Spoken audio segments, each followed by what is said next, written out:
ಒಳ ಮೀಸಲಾತಿ ಜಾರಿಗಾಗಿ ಮಾದಿಗ ಸಮುದಾಯಗಳ ಸ್ವಾಭಿಮಾನಿ ಒಕ್ಕೂಟದಿಂದ ಒಳ ಮೀಸಲಾತಿ ಜಾರಿ ಮಾಡಿ ಇಲ್ಲ ಕುರ್ಚಿ ಖಾಲಿ ಮಾಡಿ ಎಂಬ ಘೋಷಣೆಯೊಂದಿಗೆ ಕಾರ್ಯಕ್ರಮ ಉದ್ಘಾಟಿಸಿ ಸರ್ಕಾರಕ್ಕೆ ಒತ್ತಾಯಿಸಿದರು. ಇದೇ ಸಂದರ್ಭದಲ್ಲಿ ರಿಪಬ್ಲಿಕನ್ ಪಾರ್ಟಿ ಆಫ್ ಇಂಡಿಯಾ ರಾಷ್ಟ್ರೀಯ ಅಧ್ಯಕ್ಷರು ಹಾಗೂ ದಲಿತ ಸಂಘರ್ಷ ಸಮಿತಿ ರಾಜ್ಯಾಧ್ಯಕ್ಷರಾದ ದಾದಾ ಸಾಹೇಬ್ ಡಾಕ್ಟರ್ ಎನ್ ಮೂರ್ತಿರವರು, all India Bahujan Samaj party ರಾಜ್ಯಾಧ್ಯಕ್ಷರಾದ ಮಾರಸಂದ್ರ ಮುನಿಯಪ್ಪರವರು, ಮುಖಂಡರುಗಳಾದ ಗೋಪಿನಾಥ್, ಮುತ್ತುರಾಜ್, ಮುನಿರಾಜ್, ಗುರುಮೂರ್ತಿ, ಭೀಮ್ರಾವ್ ಸೇರಿದಂತೆ ವಿವಿಧ ಸಂಘಟನೆಯ ಹಲವು ಮುಖಂಡರು ಉಪಸ್ಥಿತರಿದ್ದರು. ಸರ್ಕಾರದ ಪ್ರತಿನಿಧಿಯಾಗಿ ಭಾಗವಹಿಸಿದ ಸಚಿವರಾದ ಆರ್.ಬಿ. ತಿಮ್ಮಾಪುರ್ರವರಿಗೆ ಬೇಡಿಕೆಯ ಮನವಿ ಪತ್ರವನ್ನು ನೀಡಿದರು ಹಾಗೂ ಮುಖ್ಯಮಂತ್ರಿ ಸಿದ್ದರಾಮಯ್ಯರವರು ಒಳ ಮೀಸಲಾತಿ ಜಾರಿಗೊಳಿಸಬೇಕೆಂದು ಆಗ್ರಹಿಸಿ ಫ್ರೀಡಂ ಪಾರ್ಕ್ನಲ್ಲಿ ಬೃಹತ್ ಪ್ರತಿಭಟನೆ ನಡೆಸಿದರು.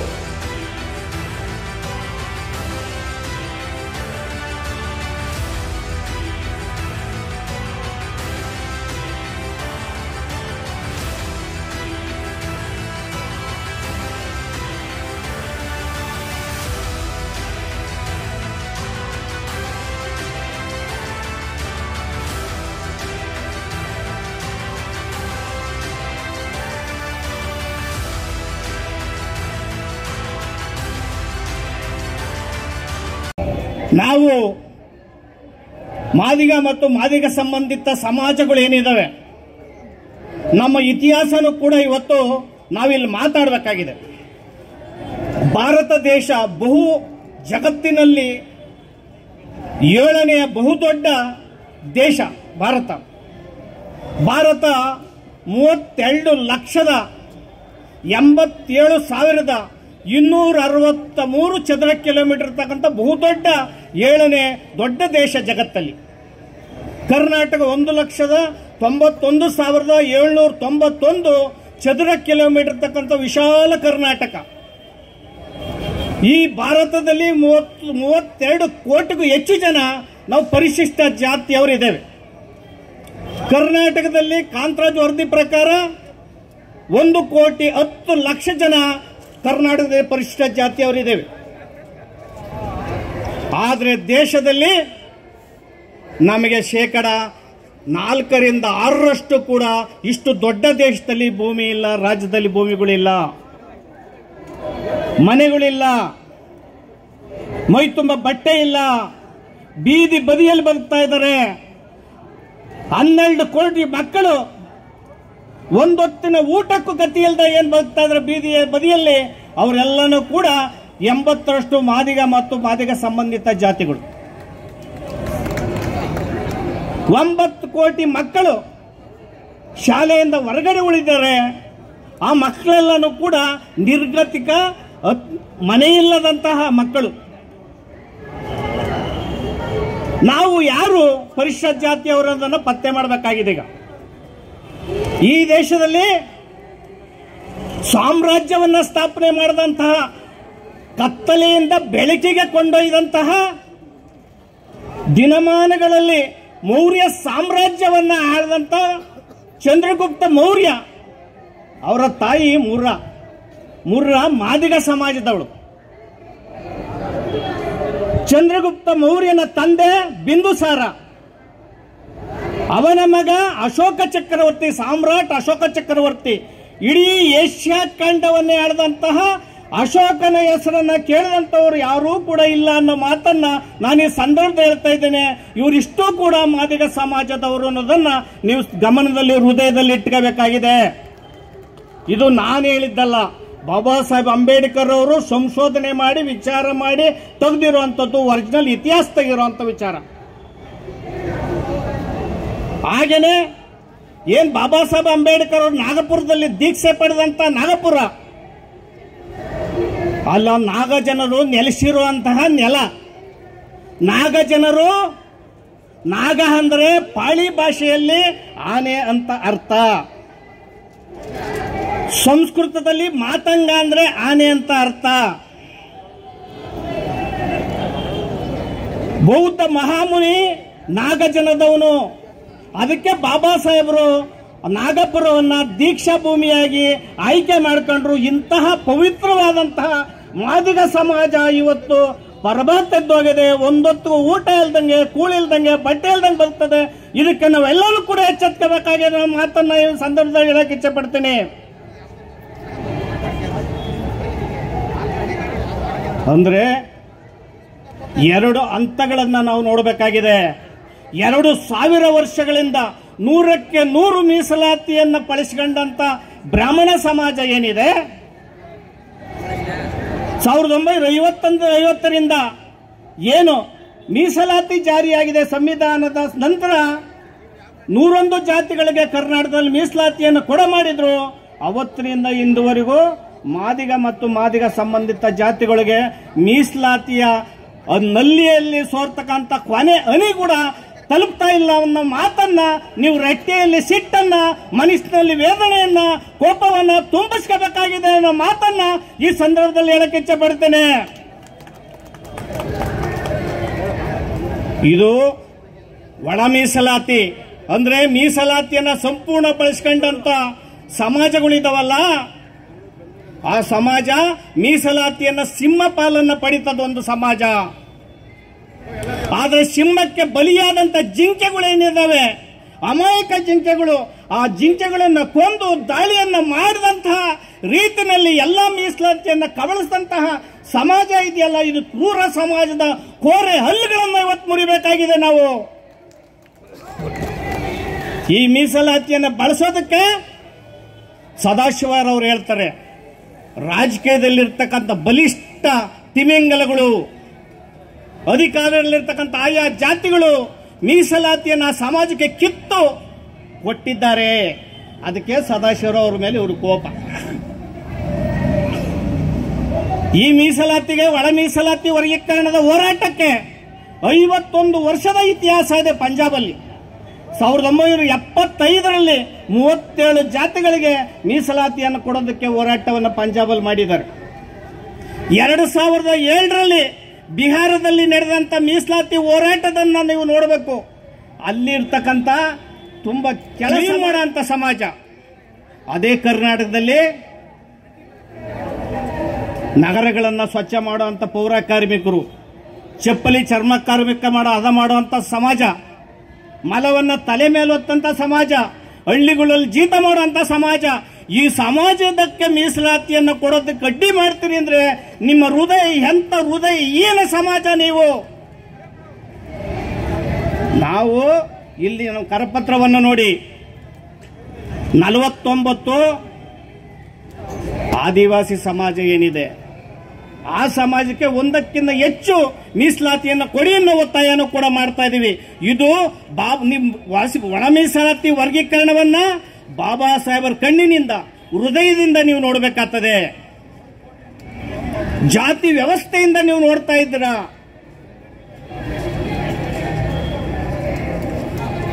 ಏನೀಗ ರೇವಂತ್ ರೆಡ್ಡಿ ಅವರು ತೆಲಂಗಾಣದಲ್ಲಿ ಮೀಸಲಾತಿಯನ್ನು ಕೊಟ್ಟು ಬಿಲ್ ಅನ್ನು ಪಾಸ್ ಮಾಡಿದ್ದಾರೆ. ಚಂದ್ರಬಾಬು ನಾಯ್ಡು ಅವರು ಆಂಧ್ರ ಪ್ರದೇಶದಲ್ಲಿ ಒಳ ಮೀಸಲಾತಿ ವರ್ಗೀಕರಣವನ್ನು ಚಾಲನೆಯನ್ನು ಕೊಟ್ಟಿದ್ದಾರೆ. ಈಗಾಗಲೇ ಸುಪ್ರೀಂ ಕೋರ್ಟ್ 7 ಜನರ ನ್ಯಾಯಾಧೀಶರ ಪೀಠ, ಸಂವಿಧಾನದ ಪೀಠ ತೀರ್ಪನ್ನು ಕೊಟ್ಟು 7 ತಿಂಗಳು 19 ದಿನ ನಡೀತಾ ಇದೆ. ಇವತ್ತಿಗೆ ನಾಗಮೋಹನ್ ದಾಸ್ರವರಿಗೆ ಸದಾಶಿವ ಆಯೋಗದ ಮೇಲೆ ಮತ್ತೊಂದು ಆಯೋಗವನ್ನ ಮಾಡಿ 2 ತಿಂಗಳನ್ನ ಗಡುವು ಕೊಟ್ರಿ. ಇದು 3 ತಿಂಗಳು 16 ದಿನ ಆಗಿದೆ. ಇವತ್ತಿಗೆ ಈಗ 4ನೇ ತಿಂಗಳಿಗೆ ಜಂಪ್ ಆಗ್ತಾ ಇದೆ. ನಿಮ್ಗೇನು ಬಾಯ ಸರ್ಕಾರದಾಗಿರೋದು, ನಿಮ್ದೇನಾದ್ರೂ ಬಚ್ಚಲ ಅನ್ನೋ ಮಾತನ್ನ ಈ ಸಂದರ್ಭದಲ್ಲಿ ಹೇಳಕ್ಕೆ ಇಚ್ಛೆ ಪಡ್ತೀನಿ. ಒಳ ಮೀಸಲಾತಿ ವರ್ಗೀಕರಣ ಮಾಡೋದಕ್ಕೆ ಸಿದ್ದರಾಮಯ್ಯನವ್ರಿಗೆ ಮನಸ್ಸಿಲ್ಲ. ಸಿದ್ದರಾಮಯ್ಯನವರು ಡೋಂಗಿ ಸಮಾಜವಾದಿ, ಡೋಂಗಿ ರಾಜಕಾರಣಿ, ಮಾದಿಗ ಸಮಾಜದ ಮಹಾ ವಿರೋಧಿ ಮಾತನ್ನ ಸಂದರ್ಭದಲ್ಲಿ ಹೇಳಕ್ಕೆ ಇಚ್ಛೆ ಪಡ್ತಾ ಇದ್ದೀನಿ ನಾನು. ಜೊತೆ ಒಳಗೆ ಸಿದ್ದರಾಮಯ್ಯನವ್ರ ಜೊತೆಯಲ್ಲಿ ಸೇರಿರ್ತಕ್ಕಂಥ ಅಂಬೇಡ್ಕರ್ ವಾದ ಅಂತ ಹೇಳಂತ ಸಮಾಜ, ಅಂಬೇಡ್ಕರ್ ತತ್ವ ಅಂತ ಹೇಳಂತವ್ರು, ಅಂಬೇಡ್ಕರ್ ಫೋಟೋ ಹಾಕೊಂಡು ಅಂಬೇಡ್ಕರ್ ಮಾರ್ಗದಲ್ಲಿ ಹೋಗ್ದಾನೆ, ಅಂಬೇಡ್ಕರ್ ಸತ್ವ ಸಿದ್ಧಾಂತಗಳನ್ನು ಹೇಳ್ತಾನೆ, ಅಂಬೇಡ್ಕರ್ ಬುಕ್ಕಲ್ಲಿ ಇಟ್ಕೊಂಡು ಒಳ ಮೀಸಲಾತಿಗೆ ನೀವು ಬೆಂಬಲ ಕೊಡದಂತಹ ನೀವು ದ್ರೋಹಿಗಳಿದ್ದಾರಲ್ಲ, ನಿಮಗೆ ಧಿಕ್ಕಾರ ಇರಲಿ ಅನ್ನೋ ಮಾತನ್ನ ಈ ಸಂದರ್ಭದಾಗ ಹೇಳಕ್ಕೆ ಇಚ್ಛಪಡ್ತೀನಿ. ಅಂದ್ರೆ ದಲಿತ ಚಳುವಳಿ, ದಲಿತ ಸಂಘರ್ಷ ನಿಟ್ಟಿನಲ್ಲಿ 49 ವರ್ಷ ಹೋರಾಟವನ್ನು ಮಾಡಿದ್ದೇನೆ ನಾನು.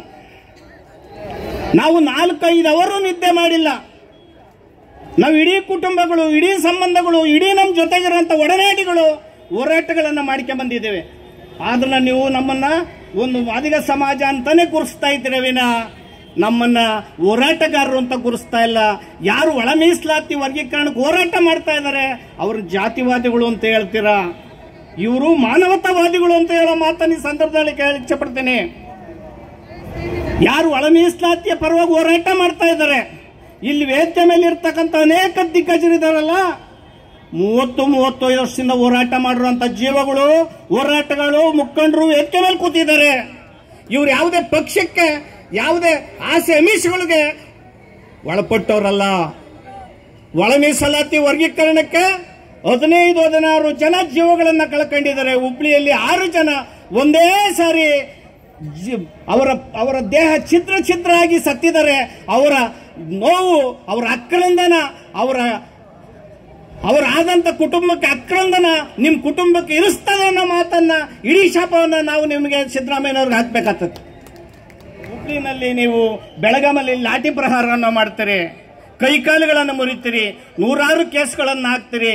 ಇಲ್ಲಿ ಹುಬ್ಳಿ ಸಮಾವೇಶ ನಡೀತಿ, ಪಕ್ಕದ ಪಾರ್ಕ್ ಅಲ್ಲಿ ಬಿ ಕೃಷ್ಣಪ್ಪನವರ ಸಮಾಧಿಯಿಂದ ಜಾಥಾ ಬಂತು. ಆ ಸಂದರ್ಭದಲ್ಲಿ ಮುನಿಯಪ್ಪನವರು, ಮಾದಾರ ಚೆನ್ನಯ್ಯ ಸ್ವಾಮೀಜಿಗಳು, ಆಂಜನೇಯನವರು ಬಂದು ಪರಿಯಾಗಿ ಬೇಡ್ಕಂತಿದ್ರು, ಸಂಜೆ ಮುಗಿಸ್ಬಿಡಿ ಅಂತ.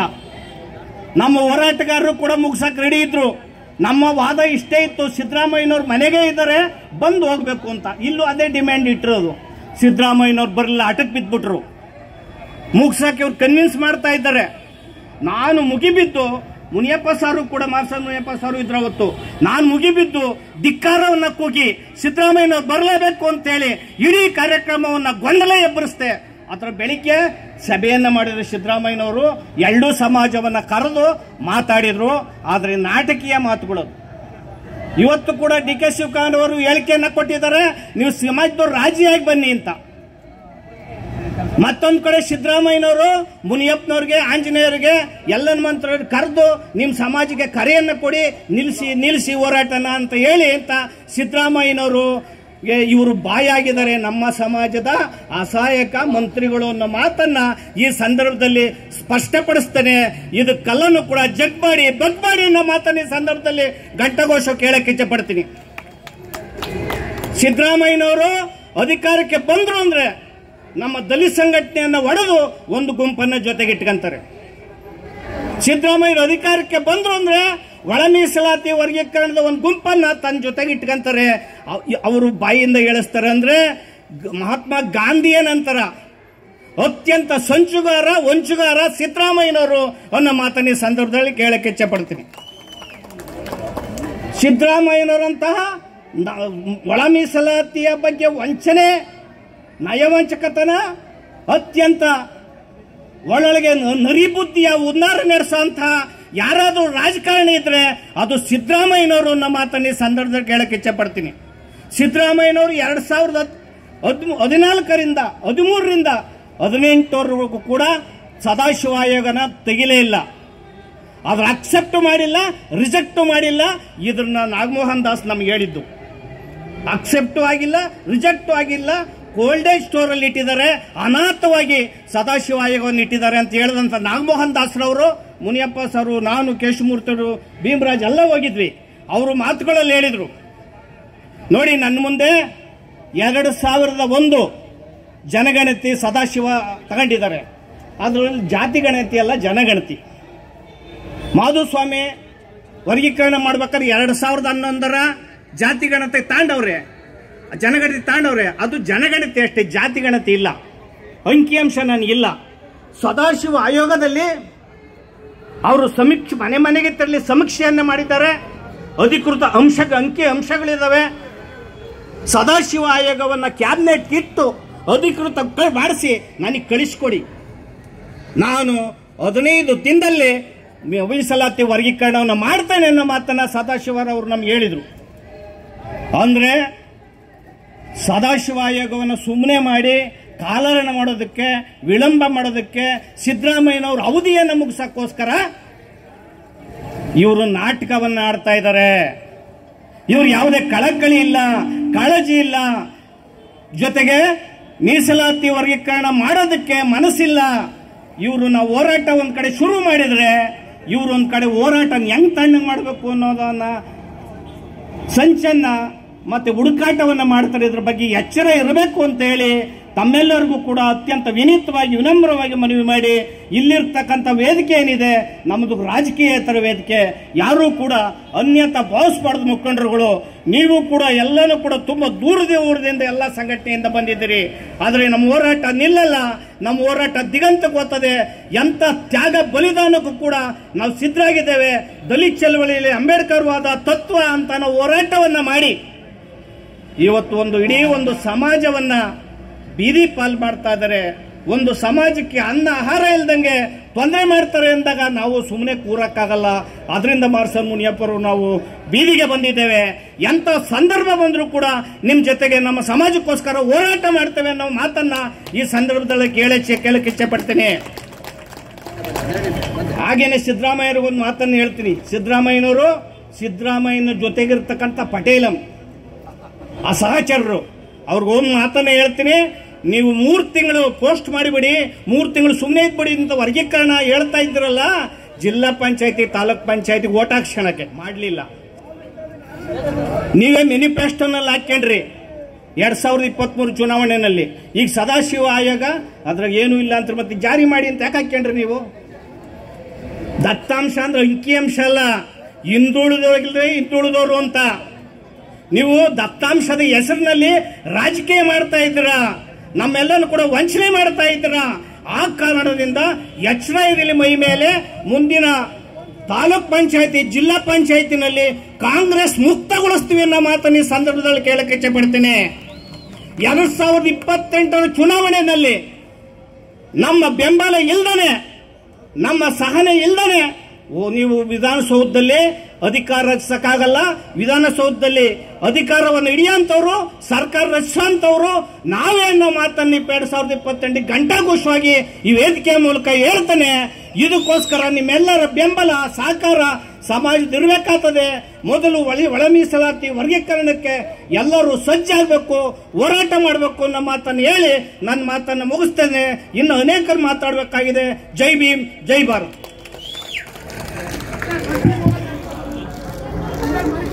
ದಳದವ್ರು ತಿದ್ದವ್ರೆ, ಕಾಂಗ್ರೆಸ್ ಅವರು ತಿದ್ದವ್ರೆ. ಈ ಒಂದು 5 ಗ್ಯಾರಂಟಿ 2,000 ರೂಪಾಯಿ ಮಹಿಳೆಗೆ, 2,000 ರೂಪಾಯಿ ಮನೆ ಯಜಮಾನಿಗೆ, 2,000 ರೂಪಾಯಿ ಕೊಡೋದು ಊರೂರು ಬಾಟ್ಲು ಮಾರ್ತಾರೆ. ಯಜಮಾನ ಸಂಜೆ 200 ರೂಪಾಯಿ ಖರ್ಚು ಮಾಡ್ಕೊಂಡು ಬರ್ತಾರೆ. 2,000 ಕೊಟ್ಟು ಖರ್ಚು ಎಷ್ಟಾಯ್ತು? 6,000 ಲಾಸ್ ಆಯ್ತು. ದಿನನಿತ್ಯ ಮರಿಗಳಲ್ಲಿ ಗಲಾಟಿ, 10 kg ಅಕ್ಕಿ, ಬಸ್ಸು ಫ್ರೀ.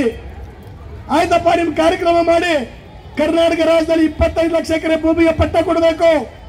ಅದರಲ್ಲಿ ದಲಿತರದ್ದು 25% ಇದೆ. ನೀವು ಭೂಮಿ ಕೊಡ್ರಿ, ಯಾಕ್ರಿ ಭೂಮಿ ಕೊಡ್ತಾ ಇಲ್ಲ? 94C 50, 53, 53, 50, 53, 57 40 ವರ್ಷದಿಂದ ಹಾಕಿ ಬಂದವ್ರೆ. ಕಾಂಗ್ರೆಸ್ ಬಿಜೆಪಿ ದಳದವರು ಪತ್ರ ಕೊಟ್ಟಿಲ್ಲ. 10 ಲಕ್ಷ ಮನೆಗಳಿಗೆ ಪತ್ರ ಕೊಟ್ಟಿಲ್ಲ. 10, 20 94C ಮತ್ತು CC ಅದೇ ಕೊಡ್ತಾ ಇಲ್ಲ. ಸುಮಾರು 33,000 ಹಳ್ಳಿನಲ್ಲಿ 11,000 ಹಳ್ಳಿಯಲ್ಲಿ ಮಶಾಣ ಇಲ್ಲ, ಅದೇ ಕೊಡ್ತಾ ಇಲ್ಲ. ಬೆಂಗಳೂರು ಸುತ್ತಮುತ್ತ 40,000 ಎಕರೆ ಭೂಮಿನ ಗ್ರೀನ್ ಬೆಲ್ಟ್ ಅಲ್ಲಿ ಸೇರಿಸಿದ್ರ 1 ಎಕರೆ 2 ಕೋಟಿಗೆ ಹೋಗ್ತದೆ. ಇವತ್ತೊಂದು ಪೊಲೀಸ್ ಸ್ಟೇಷನ್ಗೆ ಹೋಗಕ್ಕಾಗಲ್ಲ, ತಾಲೂಕು ಆಫೀಸ್ಗೆ ಹೋಗಕ್ಕಾಗಲ್ಲ, DC ಆಫೀಸ್ಗೆ ಹೋಗಕ್ಕಾಗಲ್ಲ. SC ಪರವಾಗಿ ಯಾರು ಸ್ಟೇಷನ್ಗೆ ಹೋಗ್ತಾರೆ ಲೀಡರ್ಗಳು, ಅವ್ರ ಮೇಲೆ ರೌಡಿ ಲಿಸ್ಟ್ ಆಗ್ತಾವ್ರೆ, ಗುಂಡಾಟ ಆಗ್ತಾವ್ರೆ. ನಮ್ಮ ಹುಡುಗಿನ ಹಿಡ್ಕೊಳಕ್ ಬಂದಂತ ಸುಳ್ಳು ಕೇಸ್ ಇವತ್ತು ಲೀಡರ್ ಆಗ್ತಾ ಇದಾರೆ. ಸ್ಟೇಷನ್ ಅಲ್ಲಿ ಯಾರು ನಡೆಸ್ತಾವ್ರೆ? ಬೆಂಗಳೂರು ಸುತ್ತಮುತ್ತ ಒಬ್ಬ ತಹಸೀಲ್ದಾರ್ಗೆ 1 ವರ್ಷಕ್ಕೆ 5 ಕೋಟಿ ಬಿಜೆಪಿ ಮಾಡ್ತಾರೆ, ದಳದವರು ಮಾಡ್ತಾರೆ, ಕಾಂಗ್ರೆಸ್ ಮಾಡ್ತಾವ್ರೆ. 1 ವರ್ಷಕ್ಕೆ 5 ಕೋಟಿ ತಹಸೀಲ್ದಾರ್ಗೆ, ಎಸಿಗೆ 25 ಕೋಟಿ, DCಗೆ 50 ಕೋಟಿ, SPಗಳಿಗೆ 12 ಕೋಟಿ, RIಗೆ 50 ಲಕ್ಷ, ಇನ್ಸ್ಪೆಕ್ಟರ್ಗೆ 50 ಲಕ್ಷ. ಅವ್ನು ಯಾರು ಕೆಲಸ ಮಾಡ್ತಾನೆ? ಜನರ ಕೆಲಸ ಯಾಕೆ ಮಾಡ್ತಾರೆ? ಅವನು ಯಾಕೆ ಮಾಡ್ತಾರೆ ಜನರ ಕೆಲಸ? ಅದರಿಂದ ಅವರು ಕೆರೆ ಕುಂಟೆ ಹಳ್ಳ ಕೊಳ್ಳ ಪಾರ್ಕ್ ಹೋಗಿರ್ಕೆಲ್ಲ ಎಲ್ಲ ರೆಕಾರ್ಡ್ ಮಾಡಿ ಬೇರೆ ಮಾಡ್ತಾವ್ರೆ. ಇದಕ್ಕೆ ಕಾರಣ ಏನು? ಮೇಲ್ಜಾತಿ ಶ್ರೀಮಂತರ ಪಕ್ಷದಲ್ಲಿ 25 ಕೋಟಿ ಕೊಟ್ಟು ಬಿ ಫಾರಂ ತರ್ತಾರೆ, 75 ಕೋಟಿ ಚುನಾವಣೆ ಖರ್ಚು ಮಾಡ್ತಾರೆ, 100 ಕೋಟಿಗೆ 500 ಕೋಟಿ ಮಾಡ್ಬೇಕಲ್ಲ MLAಗಳು. ಇವರಿಗೆಲ್ಲ ರಕ್ತ ಇಡ್ಡಿ ದುಡ್ಡು ತಗೋತಾರೆ. ಅವ್ರು ಜನರ ಕೆಲಸ ಮಾಡ್ತಾ ಇಲ್ಲ. ಅದರಿಂದ ಇವತ್ತು ಜನಕ್ಕೆ ಜಾಗೃತಿ ಬಂದಿದೆ, ತಿಳುವಳಿಕೆ ಬಂದಿದೆ. ಇನ್ನು ಮುಂದಿನ ದಿನದಲ್ಲಿ ಯಾಮಾರ್ಸಕ್ಕೆ ಆಗಲ್ಲ. ಆ ಕಾರಣದಿಂದ ಇವತ್ತು ಮುಖ್ಯಮಂತ್ರಿ ಇಲ್ಲಿ ಬರಬೇಕು. ಮುಖ್ಯಮಂತ್ರಿ ಇವತ್ತು ಬಂದು ಅದು ಆಗ್ತದೆ ಅಥವಾ ಆಗಲ್ಲ ಅಂತಕ್ಕಂಥ ವಿಚಾರವನ್ನ ಹೇಳ್ಬೇಕಾ ಬೇಡ? ನಾವು ಬಂದಿರೋದು ಕರೆಕ್ಟಾ? ಬೆಂಗಳೂರು ಕೊಡೋಕ ನಮ್ಮ ಒಳ ಮೀಸಲಾತಿ ಜಾರಿ ಆಗ್ಬೇಕಲ್ಲ? ಆಗ್ಬೇಕಾ ಬೇಡ? ಇದಾಗಬೇಕಾದ್ರೆ ಮುಂದಿನ ದಿನದಲ್ಲಿ ನಾವು ಎಲ್ಲ MLA ಮಿನಿಸ್ಟರ್ಗಳು MP ಗಳ ಮನೆ ಮುಂದೆ ಗೆರವು ಮಾಡಬೇಕು. ಯಾರು ಒಳ ಮೀಸಲಾತಿ ವಿರೋಧ ಮಾಡ್ತಾರೆ ಅದು ನೆಕ್ಸ್ಟ್ ಎಲೆಕ್ಷನ್ ಸೋಲ್ಸ್ಬೇಕು. ನಾವು ಅವ್ರನ್ನ ಅಸೆಂಬ್ಲಿ ಹೋಗ್ಬಿಡಬಾರ್ದು, ಅವ್ರನ್ನ ಪಾರ್ಲಿಮೆಂಟ್ಗೆ ಹೋಗ್ಬಿಡಬಾರ್ದು, ಜಿಲ್ಲಾ ಪಂಚಾಯತ್ಗೆ ಹೋಗ್ಬಿಡಬಾರ್ದು. ಅವ್ನು ಕೂಡ 500 ರೂಪಾಯಿ 5 ವರ್ಷಕ್ಕೆ ಬರ್ತದ, ಅವ್ನು ಕುಡ್ದ 5 ವರ್ಷಕ್ಕೆ ಬರ್ತದ, ಅವ್ನು ಕೊಡಬಾರ್ದು 5 ವರ್ಷಕ್ಕೆ ಬರ್ತದ. ಬಾರ್ ತಿನ್ಬೇಕಾದ್ರೆ ಜಾಸ್ತಿ ಬಾರ್ ತಿನ್ನೋದೇ ನಮ್ಮವರು, ಕುಡಿಬೇಕಾದ್ರೆ ಕುಡಿಯೋದೇ ನಮ್ಮವರು. ಹೌದಲ್ವೇ? ನಮ್ಮ ಹಣಬರೆಲ್ಲ ಕುಡಿಬೇಕಾದ್ರೆ ಅವ್ನು ಕೆರೆ ಕುಡಿದವ್ರೆ, ಬಾರ್ ತಿನ್ಬೇಕಾದ್ರೆ ಗುಡ್ಡಲ್ಲೇ ತಿಂದಿದ್ದಾರೆ. ಇದಕ್ಕೋಸ್ಕರ ತಿನ್ಬೇಕಾ? ಅದರಿಂದ ಇವತ್ತು ಈ ಪ್ರಾಬ್ಲಮ್ ಸಾಲ್ವ್ ಆಗ್ಬೇಕಂತ ನಾವು ಲೀಡರ್ಗಳೆಲ್ಲ ತೀರ್ಮಾನ ತಗೊಂಡು ಬಂದಿದ್ದೀವಿ. ನಾವು ಸಿದ್ದರಾಮಯ್ಯನವ್ರಿಗೆ ಈ ಟೈಮಲ್ಲಿ ಒತ್ತಾಯ ಮಾಡ್ತೀವಿ. ಈ ಸಮುದಾಯ SC ST 2 ಕೋಟಿ ಇದ್ದಾರೆ. SC STಗಳು 53 ಜನ MLAಗಳಿದ್ದೀರಾ. ನಾವು ಮಂತ್ರಿ ಆಗಿ ನಿಮ್ಗೆ ಧೈರ್ಯನೇ ಬರ್ತಾ ಇಲ್ಲ ನೋಡ್ರಿ. 78 ವರ್ಷದಲ್ಲಿ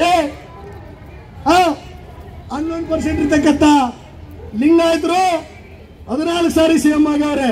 ಎಷ್ಟು? 10% ಇರ್ತ ಒಕ್ಕಲಿಗರು 8 ಸಾರಿ CM ಆಗ್ಯಾರ, 1 ಸಾರಿ ಪ್ರಧಾನಮಂತ್ರಿ ಆಗ್ಯವ್ರೆ. 1% ಇರ್ತ ಬ್ರಾಹ್ಮಣರು 4 ಸಾರಿ CM ಆಗ್ಯವ್ರೆ. ಇಡೀ ರಾಜ್ಯದಲ್ಲಿ 50,000 ಓಟ್ ಇಲ್ಲ. ಧರ್ಮಸಿಂಗ್ ಅವ್ರದ್ದು, ಅವರು CM ಆಗಿದ್ದಾರೆ. OBC ಸಮಾಜದವರು 6 ಸಾರಿ CM ಆಗ್ಯವ್ರೆ. ಈರಪ್ಪ ಮೊಯ್ಲಿ ಅಂತವ್ರು, ನಾನೇನು ನಿಷ್ಠುರವಾಗಿ ಹೇಳ್ತಾ ಇಲ್ಲ, 1 ಲಕ್ಷ ಓಟ್ ಇಲ್ಲ ಅವ್ರದ್ದು, ಅವ್ರು CM ಆಗಿದ್ದಾರೆ. 6% ಇರ್ತಕ್ಕಂಥ ಕುರುಬರು 2 ಸಾರಿ CM ಆಗ್ಯವ್ರೆ. ಅರಸು 2 ಸಾರಿ CM ಆಗ್ಯವ್ರೆ. ಬಂಗಾರಪ್ಪ ಆಗಿದ್ದಾರೆ, ಈರಪ್ಪ ಮೊಯ್ಲಿ ಆಗಿದ್ದಾರೆ. 2,000 ಜನ ಇದ್ದೀರಾ ನೀವು, 2 ಕೋಟಿ ಜನ. 78 ವರ್ಷದಲ್ಲಿ CM ಆಗಿಲ್ವಲ್ರಿ? ನಿಮಗೆಲ್ಲಿ ಸ್ವಾಭಿಮಾನ ಇಲ್ವಾ? ಮಾನ ಇಲ್ವಾ? ಮರ್ಯಾದೆ ಇಲ್ವಾ? ಎಲ್ಲ ಅಲ್ಲಿ ಇಲ್ಲಿ ತಮಾಷೆಗೆ ಸ್ವಾಮಿ ನಮ್ಮನ್ನು CM ಮಾಡಿ, ಸ್ವಾಮಿ ನಮ್ಮನ್ನು CM ಯಾರು ಮಾಡಿಬಿಡ್ತಾರೆ? ಯಾರು CM ಮಾಡ್ತಾರೆ? CM ಮಾಡ್ಬೇಕಾದ್ರೆ CM ಪೋಸ್ಟ್ ನೀವು ಕಿತ್ಕೋಬೇಕು, ಅವ್ರು ಕೊಡಲ್ಲ ಯಾವತ್ತೂ ಕೂಡ. ಆ ಕೀಳ್ಬೇಕಾದ್ರೆ ಯಾರ್ಯಾರು CM ಆಗ್ಬೇಕಂತ ಇದ್ದೀರಾ? ಪರಮೇಶ್ವರ್ ಅವರೇ, ನಿಮಗೆ ಮಾದಿಗೆ ಸಪೋರ್ಟ್ ಬೇಡವಾ? ಮಾದೇವಪ್ಪರೇ, ಮಾದಿಗೆ ಸಪೋರ್ಟ್ ಬೇಡವಾ? ಜಾರಕಿಹೊಳಿ ಅವರೇ, ನಿಮಗೆ ಮಾದಿಗೆ ಸಪೋರ್ಟ್ ಬೇಡವಾ? ಬೇಕಾ ಬೇಡವಾ? ಬೇಕನ್ನೋದಾದ್ರೆ CM ಹತ್ರ ಮಾತಾಡಿ ನೀವೇ ನಿಂತ್ಕೊಂಡು ಹಟ್ಟಿಗೆಲ್ಗಳು ಹಾಕೋದು ಬಿಟ್ಟು ಪರಮೇಶ್ವರ್ ಅವರು, ಮಾದೇವಪ್ಪರವರು, ಖರ್ಗೆ ಅವರು ಸೆಂಟ್ರಲ್ ನಲ್ಲಿ ಇದ್ರಲ್ಲ, ಖರ್ಗೆ ಅವರು ಸೆಂಟ್ರಲ್ ಪ್ರೆಸಿಡೆಂಟ್ ಕಾಂಗ್ರೆಸ್ಗೆ, ಅವರು ಪ್ರಿಯಾಂಕಾ ಖರ್ಗೆ, ನೀವೆಲ್ಲ ಕೂತ್ಕೊಂಡು ಈ ತೀರ್ಮಾನವನ್ನು ತಗೊಂಡು ಜಲ್ದಿ ಬಗೆಹರಿಸಬೇಕು. ಇಲ್ಲ ನಿಮ್ಮ ಕ್ಷೇತ್ರದಲ್ಲಿ ನೆಕ್ಸ್ಟ್ ನಾವು ಕ್ಯಾಂಪನ್ ಮಾಡಿ ನಿಮ್ಮನ್ನ ಅಸೆಂಬ್ಲಿ ಹೋದ ಬಿಡಲ್ಲ ಅಂತಕ್ಕಂಥ ಮಾತನ್ನ ನಾವು ರಾಜಾರೋಷವಾಗಿ ಹೇಳ್ತಾ ಇದ್ದೀವಿ. ಇಲ್ಲಿ ಕೂತಿರೋರು ಯಾರು ನಿಮ್ಮ ಹತ್ರ ಸೈಟಿ ಬರೋರಲ್ಲ, ಟ್ರಾನ್ಸ್ಫರ್ ಕೇಸಿ ಬರೋರಲ್ಲ, ಚಂದ ಕೇಳಕ್ ಬರೋರಲ್ಲ. ನಿಜವಾದ ಅಂಬೇಡ್ಕರ್ವಾದಿಗಳು, ಅಂಬೇಡ್ಕರ್ ಮೊಮ್ಮಕ್ಕಳು, ಬುದ್ಧರ ಮೊಮ್ಮಕ್ಕಳು, ಕಾಂಚಿರಾಮ್ ವಾರಸ್ದಾರರು, ಪ್ರೊಫೆಸರ್ ಕೃಷ್ಣಪ್ಪನವರ ವಾರಸ್ದಾರರು. ಆ ನಿಟ್ಟಲ್ಲಿ ಇವತ್ತು ಮುಖ್ಯಮಂತ್ರಿಗಳು ಬರಬೇಕು. ಏನ್ ದತ್ತಾಂಶ ಇಲ್ರಿ? ಅದು ಮಾಡ್ರಿ. ನಿಮ್ಮ ಹತ್ರ ಮಿಷನರಿ ಇಲ್ವಾ? ಅಲ್ಲಿ ಹೋದ್ರೆ ಗೋಳಾಡ್ತಾರೆ. ನಾವು ನನ್ನ ಹತ್ರ ಏನು ಇಲ್ಲಪ್ಪ, ನಾನು ಏನ್ ಮಾಡಿ, ನನ್ನ ಹತ್ರ ಯಾಕೆ ಬರ್ತೀರಾ ಅಂತ ಅವ್ರು ಪಾಪ ಹೇಳ್ತಾರೆ. ನೀವು ನಮಗೆ ಸುಳ್ಳು ಹೇಳಿ ಕಳಿಸ್ತೀರಾ? ಈ ಪ್ರೋಗ್ರಾಮ್ ಅದಂತ ಗೊತ್ತಾಗಿ ನಿನ್ನೆ ಮೊನ್ನೆ ದಿನ 2 ಸಮಾಜದ ಹತ್ರ ಪ್ರೆಸ್ ಕಾನ್ಫರೆನ್ಸ್ ಮಾಡಿಸಿ ಸರ್ಕಾರದವ್ರು ಮಾತಾಡ್ತಾರೆ, ಯಾರು ಕಾರ್ಯಕ್ರಮ ಮಾಡಬಾರ್ದು, ಯಾರು ದೊಡ್ಡದಲ್ಲಿ ಮಾತಾಡಬಾರ್ದು ಅಂತ ಪಾಪ ನಮ್ಮ ಅಮಾಯಕರ ಕೈಯಲ್ಲಿ ಹೇಳಿಸ್ತಾವ್ರೆ. ಏನ್ ಪಾಪ ನಾವೇನು ಇತ್ತಿನವರು ಏನದು ಚಾಕ್ಲೇಟ್ ತಿನ್ನೋರು, ಅದರಿಂದ ಆಗಲ್ಲ. ನಾವು ಎಲ್ಲ ಜಿಲ್ಲಾ ತಾಲೂಕಲ್ಲೂ ಕೂಡ ಈ ಕ್ಯಾಂಪೇನ್ ಅನ್ನ ಮಾಡ್ತೀವಿ. ಇಲ್ಲಿರ್ತಕ್ಕಂಥ ಲೀಡರ್ಗಳು ಪ್ರತಿ ಜಿಲ್ಲಾ ಬರ್ತೀವಿ, ಪ್ರತಿ ತಾಲೂಕ್ ಬರ್ತೀವಿ, ಡಿವಿಷನಲ್ ಪ್ರೋಗ್ರಾಮ್ ಬರ್ತೀವಿ. ಅದಕ್ಕೆಲ್ಲ ಕೂಡ ನೀವು ಸಪೋರ್ಟ್ ಮಾಡ್ತಿರತ್ತ. ನಾನೆಲ್ಲರ ಹೆಸರನ್ನು ಹೇಳ್ಕೊಳ್ಳೋದಾದ್ರೆ ನೀವು ಹಸಿದಿರಿ, ಅಲ್ಲೇ ಅರ್ಧ ಜನ ಎದ್ದು ಹೋಗಿದ್ದೀರಿ. ಅದಕ್ಕೆ ನಾನು ಒಬ್ಬ ಮಾದಿಗ ಮೀಸಲಾತಿ ಹೋರಾಟದ ಸದಸ್ಯನೇ ಇದ್ದೇನೆ. ಪ್ರಥಮ ಬಾರಿಗೆ ಹುನಗುಂದಲ್ಲಿ ಚುನಾವಣೆ ನಡೆದಿತ್ತು. ನಿಮ್ಗೆ ಯಾರು ಗೊತ್ತಿಲ್ಲ. ನಾನೇ ಜಿಲ್ಲಾ ಮಂತ್ರಿಯಲ್ಲಿ ಎಲೆಕ್ಷನ್ ನಡೆದಿತ್ತು.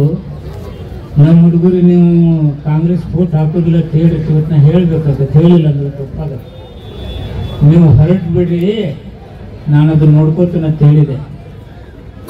ತತ್ಕ್ಷಣ ನಾನು ಮುಖ್ಯಮಂತ್ರಿ ಕಳೆದೇನೆಯ ನೀನೇ ಜಿಲ್ಲಾ ಮಂತ್ರಿ ಇದೀವಿ, ನಿಮ್ಮಂದೆ ನಿಮ್ಮನ್ನು ಕುರಿಸೋಕ್ಕಾಗೋದಿಲ್ಲ, ಯಾಕೆ ಇದನ್ನು ಮಾಡ್ತೀಯ ಅಂತಂದ್ರೆ, ಸರ್ ಏನು ಮಾಡಬೇಡಿ, ಕಮಿಷನ್ ಅನೌನ್ಸ್ ಮಾಡಿಬಿಡಿ, ನಮ್ಮವರೆಲ್ಲರೂ ಸೈಲೆಂಟಾಗಿ ಹೋಟಾಗಿ ಗೆಲ್ಲಿಸ್ತೀವಿ ಅಂತ ಹೇಳಿದ್ನ. ಆಲ್ಮಟ್ಟಿಗೆ ಬಂದಿದ್ರು ಅವಾಗ ಎಸ್.ಎಂ. ಕೃಷ್ಣ. ಅಲ್ಲಿಂದ ಬೆಂಗಳೂರು ಹೋದವ್ರೆ ಫಸ್ಟ್ ಕಮಿಷನ್ ಅನೌನ್ಸ್ ಮಾಡಿದ್ದು ಹುನಗುಂದದ ಎಲೆಕ್ಷನ್ನಲ್ಲಿ. ಇನ್ನೂ ಹೋರಾಟ ಇನ್ನೂ ಪ್ರಾರಂಭದ ಹಂತದಲ್ಲಿ ಇದ್ದಾಗಲೇ ಕಮಿಷನ್ ಚಾಲು ಆಯಿತು. ಕಮಿಷನ್ ಆದ ನಂತರ ನಮ್ಮ ಹೋರಾಟಗಳು ಕಮಿಷನ್ ಆಗಿದ್ದಾವೆ, ನೀವು ಬೇಗ ತಗೊಂಡು ಬರಿ ಅಂತೇಳಿ ಆವಾಗ ಹೋರಾಟ ಚಾಲು ಆಯಿತು. ಆ ಹೋರಾಟ ಇಲ್ಲಿವರೆಗೆ ಬಂತು. ಹುಬ್ಬಳ್ಳಿ ಸಮಾವೇಶ ಮಾಡಿದ್ದೀವಿ, ಎಲ್ಲ ಕಡೆ ಜನ ನಮ್ಮವ್ರು ಬಂದು ನಾವು ಒಕ್ಕಟ್ಟಿದ್ದೀವಿ, ನಾವು ರಾಜಕೀಯದಲ್ಲಿ ನಾವು ಏನ್ ಬೇಕಾದ್ರೂ ಮಾಡಬಲ್ಲಿವಿ ಅಂತೇಳಿ ತೋರಿಸಿದ್ರೆ ಅದು ಹುಬ್ಬಳ್ಳಿ ಸಮಾವೇಶ. ನಾನೇ ಅವಾಗ ಬರೀ MLC ಆಗಿದ್ದೆ. ನಾನು MLC ಆದ 1 ತಿಂಗಳದೊಳಗೆ ಅದು ನಾವು ಸಮಾವೇಶ ಮಾಡಿದ್ವು.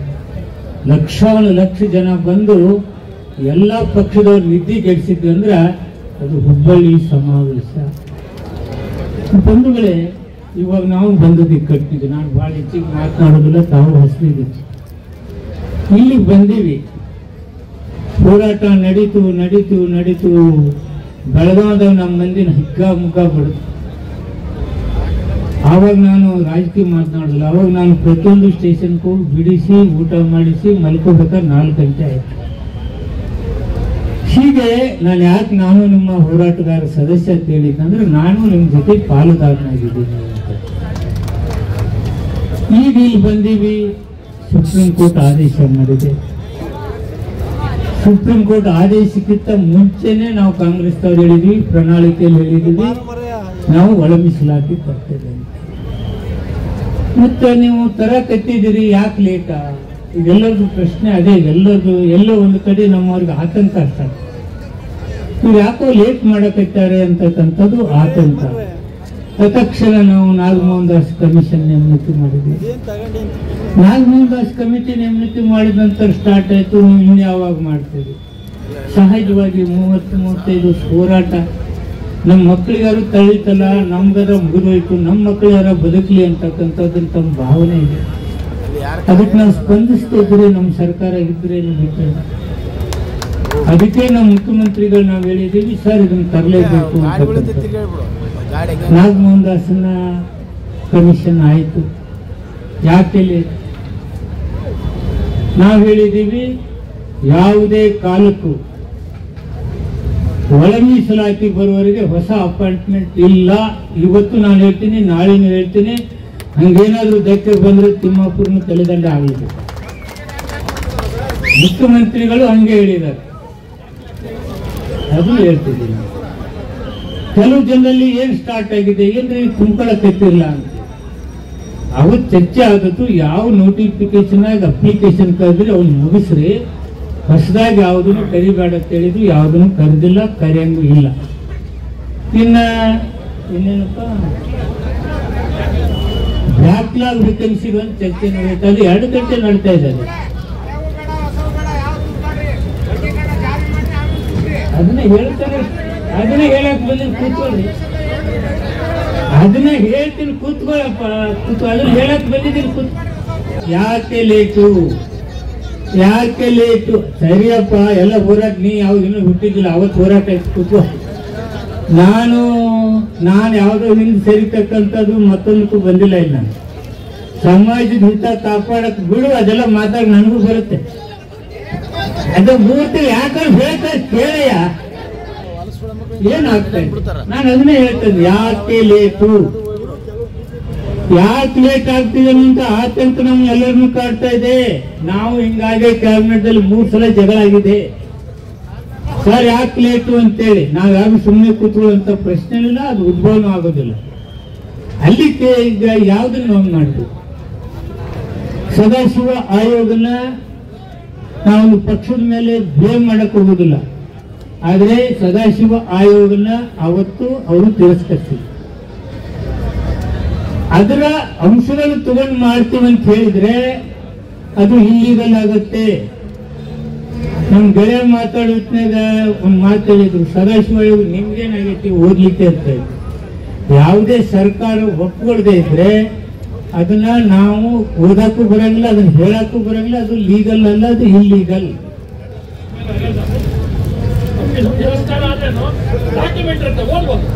ನೋಡಿ, ಯಾವುದೇ ಅದು ಅಧಿಕೃತವಲ್ಲ. ಓದ್ಬೋದು, ನಾನು ಮಾತಾಡಿ ನಂತರ ಅಧಿಕೃತವಾಗಿ ಅದಕ್ಕೆ ಮುದ್ರೆ ಇರೋದಿಲ್ಲ. ಅದ್ರ ಪ್ರಕಾರ ಬ್ಯಾಕ್ಲಾಗ್ ಇಲ್ಲ, ಹೊಸ ಅಪಾಯಿಂಟ್ಮೆಂಟ್ ಇಲ್ಲ. ಅದಕ್ಕೆ ನನ್ನ ಸರ್ಕಾರ ಬಂದಿದೆ, ನಾನು ಮುಖ್ಯಮಂತ್ರಿಗಳ ಜೊತೆ ಈ ವಿಷಯನೂ ಮಾತಾಡ್ತೇನೆ. ಅದನ್ನ ಹೇಳ್ಬಿಡ್ತಿದ್ರಲ್ಲ, ಅದನ್ನ ಹೇಳ್ತೀನಿ. ಇಲ್ಲ, ದತ್ತಾಂಶ ಯಾಕೆ ತಗೊಳ್ಳಿ, ನಾಗಮೋಹನ್ ದಾಸ್ ಅವರು ವಿದೌಟ್ ದತ್ತಾಂಶ ಮಾಡಿದ್ರಂದ್ರ ಅದು ಫೇಲ್ ಆಗಿ ನಾಳೆ ಕೋರ್ಟ್ನಾಗ ಹೋಗ್ಬಿತ್ತಂದ್ರೆ ಮತ್ತೆ 10 ವರ್ಷ ಹೋದ್ರೆ ನನ್ನ ಸಮಾಜಕ್ಕೆ ಅನ್ಯಾಯ ಆಗುತ್ತೆ.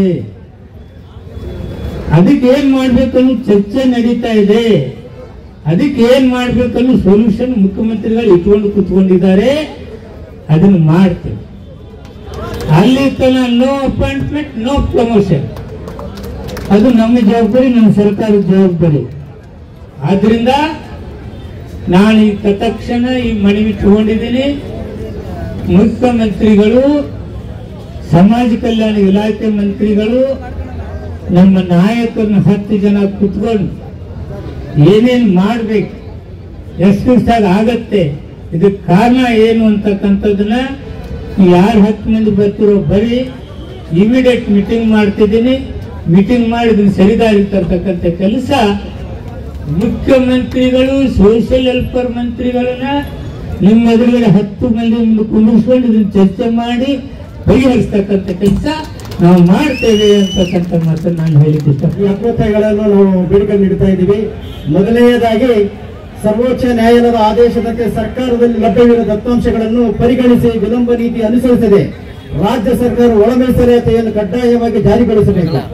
ನ್ಯಾಯಮೂರ್ತಿ ಸದಾಶಿವ ಆಯೋಗದ ವರದಿ ಮತ್ತು ಒಳ ಮೀಸಲಾತಿ ವರ್ಗೀಕರಣದ ಶಿಫಾರಸುಗಳನ್ನು ಸಚಿವ ಸಂಪುಟದ ಅಧಿಕೃತಗೊಳಿಸಿ ಹೆಚ್ಚಳವಾಗಿರುವ ಸಮಿತಿ ಮೀಸಲಾತಿಯನ್ನು ಶೇಕಡಾ 17ರ ಅನುಪಾತದಲ್ಲಿ ಹೆಚ್ಚುವರಿ ಶೇಕಡಾ 2ರ ಮೀಸಲಾತಿ ಜಾತಿ ಜನಸಂಖ್ಯೆಯನುಗುಣವಾಗಿ ಮಾದಿಗ ಮತ್ತು ಸಂಬಂಧಿತ ಜಾತಿಗಳಿಗೆ ಶೇಕಡಾ 7ರಷ್ಟು ಮೀಸಲಾತಿಯನ್ನು ನಿಗದಿಪಡಿಸಬೇಕು.